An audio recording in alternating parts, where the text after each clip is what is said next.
Alright guys, welcome to Shell's Kitchen. I'm going to show you how to make easy, crispy, salty dill pickles. The easy way. Alright, now before you get started, you want to make sure you got all your goods. You got your jars. They are best fresh out of the dishwasher, hot, sanitized, and ready. You want to get your vinegar. So for your crispy, salty dill pickles, you want to make sure you've got all your supplies. You want to start with good jars. They are fresh out of the dishwasher, hot and sanitized. That's the best way to use them. I use Miss Wages, the kosher dill pickles mix. I've got my vinegar, I've got my water, and of course our fresh from the garden, picked and washed, amazing cucumbers. And I do different sizes because I like to leave ones this size whole, and that way they're bite-sized and awesome. I like slicing the ones that are bigger, so I pick everything that is ready the day I go to the garden. So we're going to slice these and we'll come back and we'll start the process. Alright, so we sliced up what we had of the bigger cucumbers, and then all these little ones, I like to have the bite-sized ones, so I don't chop those, we leave those. Now, my kids like salty dill pickles. So when you start to read the instructions in the back, it's going to tell you 7.5 cups, 7 1/3 cups of water. I only use 5 cups of water. That way it is stronger and even it tastes a little saltier. So we're going to add 5 cups of water, and then we're going to add 3.5 cups of the vinegar into your pot. You want a non-reactive pot, so you don't want any of the ones that are coated in the middle. You want the aluminum or the stainless steel pots to boil your mixture. Alright, so we've got our 5 cups of water, our 3 1/3 cup of vinegar in our non-reactive pan. You're going to pour in your powdered mix, and it's immediately going to start to stink like pickles in your kitchen. But you're going to bring this to a boil. My stove goes from low to high, 0 to 10. I put it on 8 and let it start getting hot. And of course you want to stir it and make sure all that powder in the bottom is mixed in really well. You're going to bring this to a boil. Alright, we've almost got this to a boil, and I wanted to make sure to point out you will want one of these cuppy things. You put it, and it helps you from making a huge mess, because I am one of the messiest cooks there is. So this helps you when you start pour your juice in there. Make sure you've got one of these.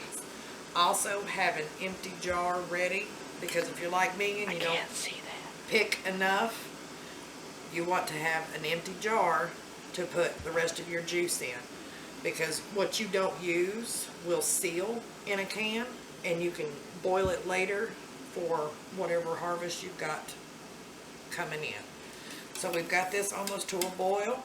We've got our fresh, clean, hot jars, our non-messy cuppy holder thing.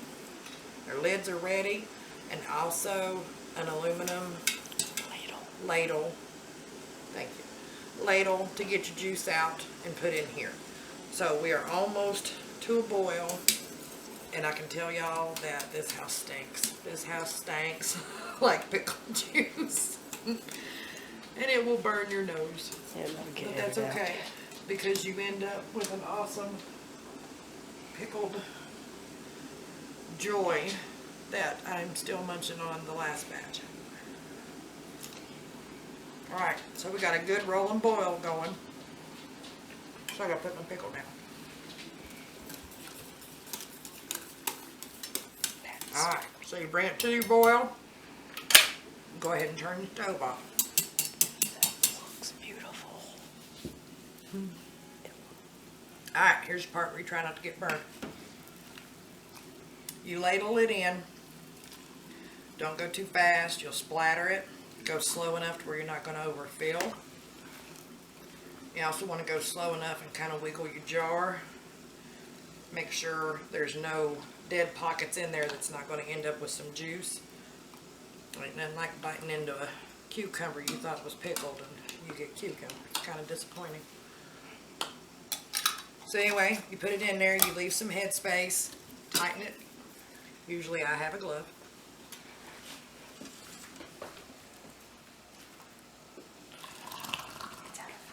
And you see it bubble.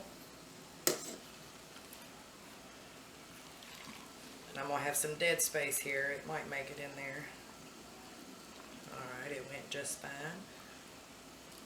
You want to go just over the top of your cucumbers, but not so much that it's going to overflow, because it's going to seal as it starts getting cooler.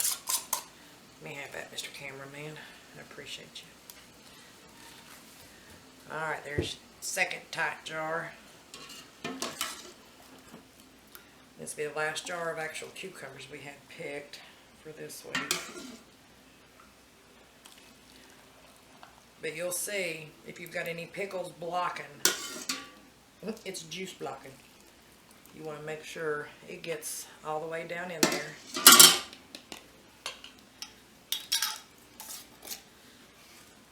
Tight. And then what juice you have left, you pour into an empty jar. And that way, when you've got your next harvest, you've got plenty of juice for that. And you can also add a new batch with this batch. It won't hurt it to boil it together.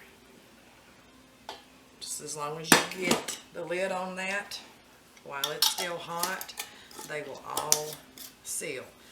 Now, these are going to sit on the counter untouched for 12 to 24 hours. You want that seal by tomorrow to be popped down. That's the only way you're going to be able to tell if it's sealed. And the way I do mine in my kitchen is they all sit right here on this counter to where I can see the light and see if the little nipple goes down. If the nipple is still up in 24 hours, then you'll hot bathe them, but we'll check on that tomorrow.